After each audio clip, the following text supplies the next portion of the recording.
think there should be any concern of us making this documentary? Of course. If you don't realize right now that you're putting your neck on the chopping block, you know, you better take that camera and throw it away.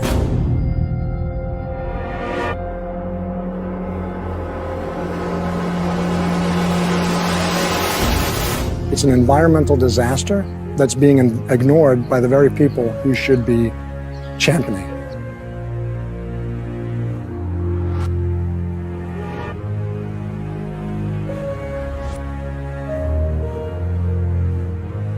Let's look at the fundamental problem here. No one wants to talk about it. Because they're membership organizations, you know, a lot of them. They're looking to maximize the number of people making contributions. The leading cause of environmental degradation is...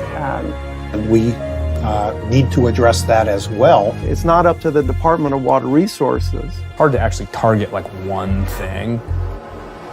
I don't necessarily know what it is. There's suppression and mismanagement of information everywhere it abounds. It starts at the local level, but then it goes all the way to Congress. When you consider the devastation it's having on our planet as well as the oceans. And we're in the middle of the largest mass extinction of species in 65 million years. They can dictate the federal policies because they have so much political power. And one of the largest industries on the planet with the biggest environmental impact, trying to keep us in the dark about how it's operating. That's the one thing no one talks about. Everybody goes around that. Unfortunately, we are no longer able to fund your film project.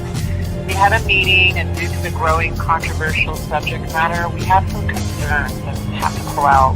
You're going up against people that have massive legal resources, and you have nothing. A lot of people just keep their mouths shut because they don't want to be the next one with the bullet to their head.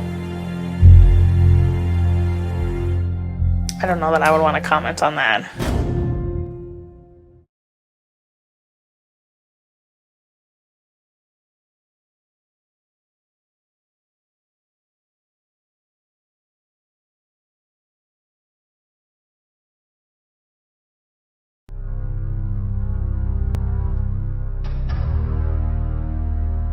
The diabetes, the arthritis, the heart disease, the dementia, the obesity, the cancers are affecting about 70% of deaths. We have an epidemic cascade of debilitating disease that's overcoming the country. 18% of children are morbidly obese right now. Par to have 1 in 3 people be diabetic in the next 25 years. That's crazy statistics. Have this very dangerous situation. Large amounts of these substances have unquestionably been associated with clogged arteries, high blood pressure, diabetes, autoimmune diseases. Absolutely, the science is solid. We're talking life and death. Health organizations have become co-opted. They are taking money from the very industries who are causing the problems. There's a very strong pharmaceutical industry and lobby that has a huge stake in preserving the status quo. We've got a $35 billion statin drug industry. Do they ever want to see that go away? The government's in bed with anyone that gives them the most money. These are government programs. Consumers have no idea. We consider it normal that a town the size of the town I grew up in gets wiped out every year. If that many people were being killed by some terrorist group in the United States every year, we would find them. From a community standpoint, from all other aspects, we're in a state of emergency. They care more about cooperation than do people. They spend at least $138 million lobbying Congress. These companies really have a vested interest in making sure that the public doesn't have information about their effects. Any little thing that comes up, man, they beat it to death. They're trying to silence people into not speaking out and not showing the truth. If that's where you want to go with this, I'm sorry, I'm not the person that you should be talking to. The European Association of Society.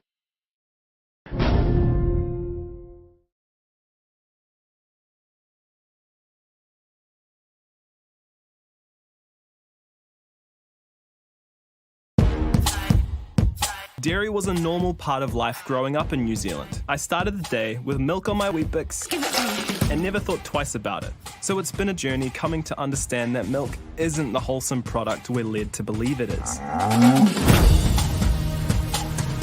It's not beneficial, not required, associated with lots of diseases. New Zealand's like your beautiful friend that's just got cancer. I didn't know any of this. People are dying. and it's all for the sake of making money. This industry is not working for anyone.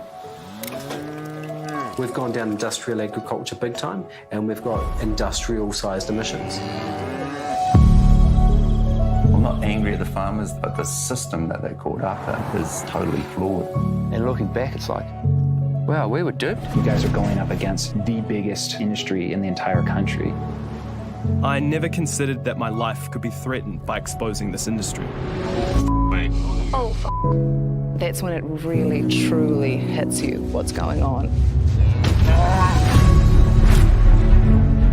Industrial dairying is this country's biggest polluter. They are the most inefficient food production system on the planet. There must be an alternative. We need a whole new way of thinking. Do you think we're putting our future food security at risk? I don't want to answer that. It's incredibly powerful and it's incredibly devious. In New Zealand, 5 million cows are a lot more important than 5 million people.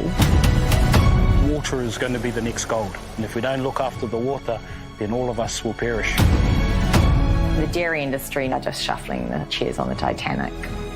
We need a new boat. If you consider we're on this little ball, this little beautiful planet of ours, we have a choice as to what sort of impact we're going to make.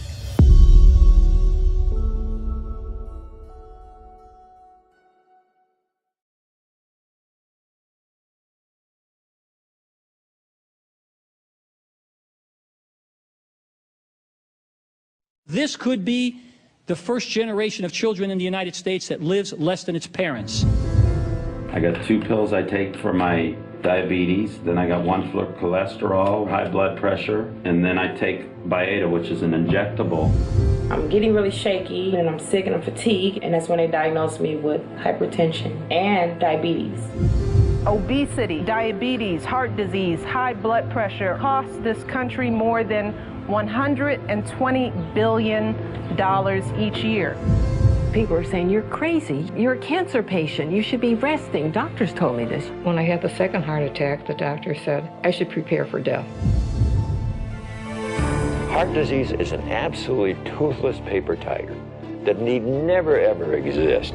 People who were raised in Japan, the Philippines, Korea, China, never had heart disease, prostate cancer, colon cancer, breast cancer, rheumatoid arthritis, multiple sclerosis. This is the atlas of cancer mortality in China. Virtually, the Western diet was non-existent. They had no animal products. They had no dairy, no meat. We learned that we could turn on and turn off cancer growth just by adjusting the level of intake of that protein. I knew at that point what caused most diseases. Our national authorities are simply excluding this concept in order to protect the status quo. With the Western diet, there are going to be 500,000 people in this country this year who will have to have the front half of their body divided, their heart exposed. Some people would call that extreme. I know of nothing else in medicine that can come close to what a plant-based diet can do. If you go through life thinking that what happens to you from a health perspective is based on your genes, you're a helpless victim. I've reversed the diabetes. The diabetes is not coming back. I just can't understand what it's done to change my life. Diet is so much more important than anybody ever thought. To me, the answer is so simple, it's criminal. And it's just people starting to take responsibility for their health and starting to eat more plant-based foods. It's that simple.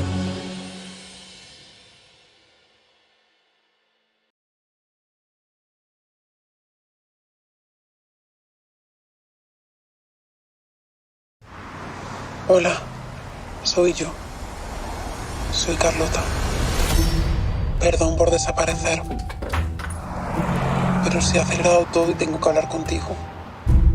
Ya conoces mi situación de testigo protegido. Y te pido por favor que cuando termines de escuchar este mensaje lo borre. Porque es que no me fío nada de esta red. En los próximos días te haré llegar todo el material que grabé durante 18 meses con cámara oculta. No solo es el maltrato animal, vas a entender cosas muy oscuras que están pasando. Hay implicados con mucho poder, así que espero que entiendas lo comprometido y peligroso que es todo esto, porque también lo es para ti. Solo te pido que cuentes la verdad.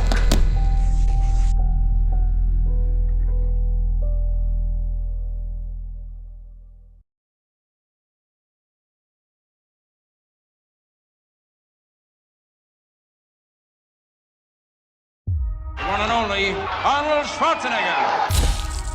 I ate a lot of meat. They showed us commercials. Steak. That's what a man eats. Selling that idea that real men eat meat. Serious man food. But you got to understand, that's marketing. That's not based on reality. I've been teaching fighting techniques to government agencies for more than 15 years. Then, I got injured. Unable to teach for at least 6 months, I spent more than 1,000 hours studying science on recovery and nutrition, and stumbled across a study about the Roman gladiators. The gladiators were predominantly vegetarian. How could the original professional fighters be so powerful, eating only plants? When I made the switch to a plant-based diet, I qualified for my 3rd Olympic team. I broke 2 American records. I was like, man, I should have done this a long while ago. When I went plant-based, I wasn't sure if I was gonna survive.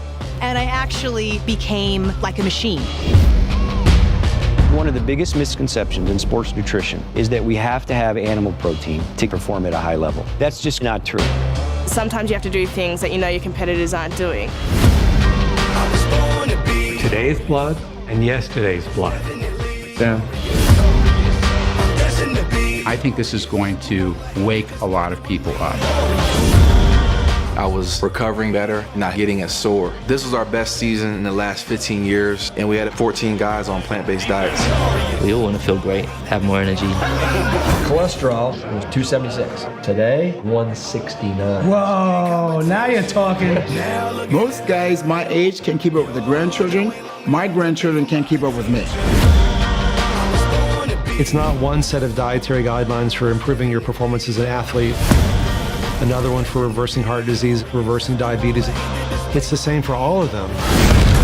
Someone asked me, how could you get as strong as an ox without eating any meat? And my answer was, have you ever seen an ox eating meat?